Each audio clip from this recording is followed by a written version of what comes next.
Hey guys, Artem and Magic here from the Spray Gunner, and a quick video to explain to you the ammo glues.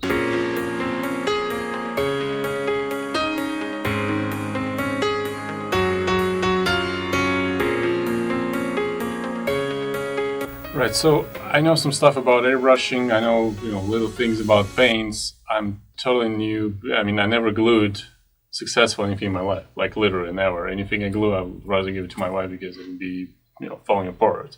And here we have all the ammo products, which quite a choice of different glues. Yeah. Start from scale model to 3D printed object, which kind of half outside size to the full size prop.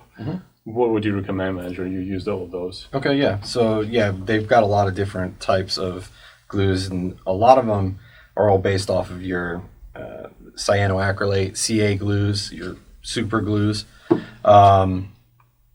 And basically it's just for different applications. So if you're looking at doing just like joining some parts together, like with a scale model, and let's say you want to install some seats into the interior, you've got a couple of options. You could go with like an instant dry glue, but a lot of times that might dry a little too quick and not allow you enough time to position the part just right. So they also have glues that are slow dry, and they work exactly the same, but you have a lot more working time with them so that you can kind of get the positioning of the part just right. So even the package is real similar on this one. So they're pretty much saying this is the same stuff, just different the dry time, right? Right. So they're both basically CA glues, just the dry time is one's longer than the other. Okay. Now, sometimes when you have a part that is real small, sometimes you want to actually get it set in place as quickly as possible because they're kind of finicky and small to work with. So that's where their activators come in.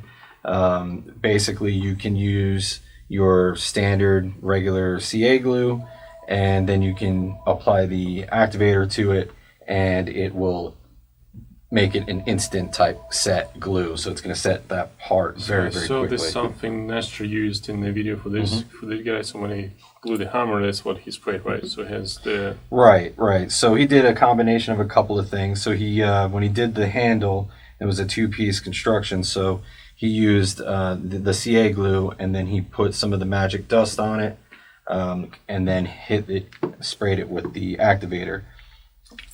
What magic dust? So what the magic dust does is it actually allows you to fill in larger cracks in the part. Okay. So if you're joining two pieces together and there's, say, a larger gap that you need to fill, you can use the magic dust, and that will help fill that gap, and then you can go in and use different grits of sandpaper and sanding sticks and get that surface completely smooth so you don't know that there was a crack there. All right, yeah.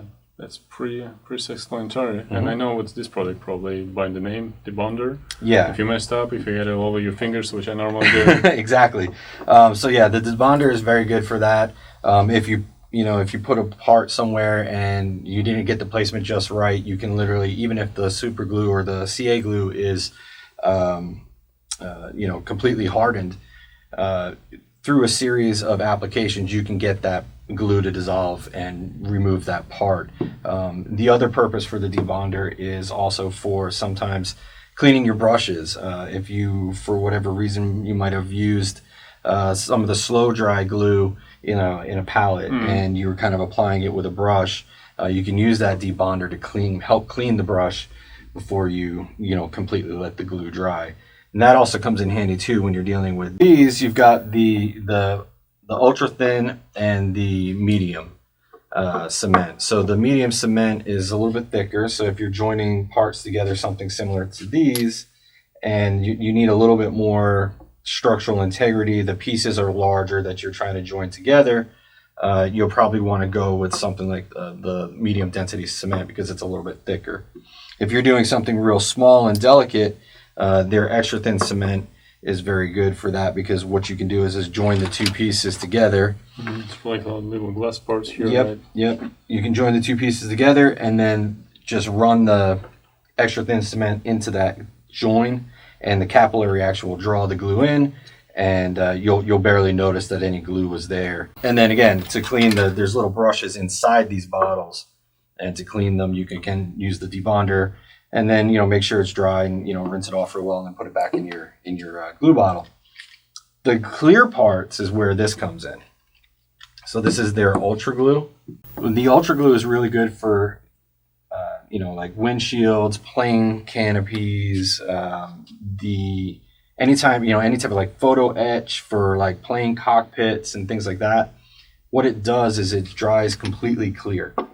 Okay, that's interesting. So this is the only non-transparent product. Right, it's not transparent, but once it dries, it actually becomes transparent. Okay. And so it actually works better for clear parts like windshields and lenses on your headlights and things like that on a car scale model, because it's going to dry so clear, you're not going to see any type of glue residue in there with the clear part. Whereas if you're using a CA glue, there's a good chance that you're going to see some of that glue in there. Okay.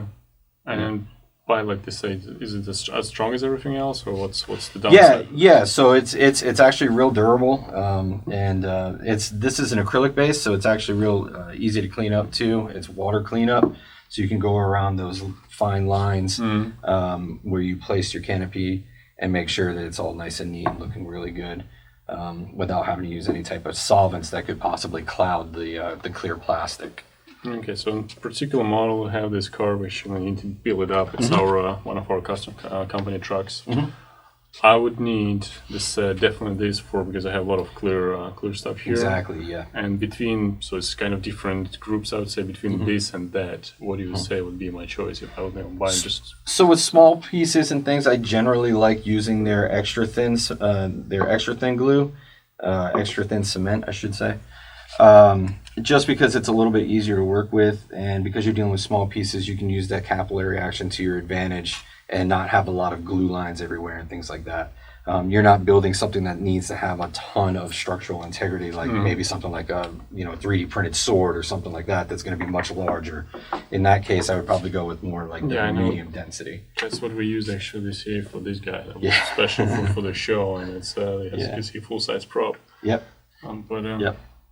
And for big things like that too, that's kind of where their putties come in. So they make two different types of putties: a classic style, which can be used with their odorless enamel thinner, or their acrylic putty, which is basically just used again with water. So, and that's really good for it kind of works similar to the Magic Dust in the sense that if you got gaps, like if you're doing a sword and you're going to have multiple pieces, you're going to have some pretty large gaps, and you can fill those gaps with the putty. Yeah, I need to show Walter where there's a gap there. Yeah, exactly, yeah.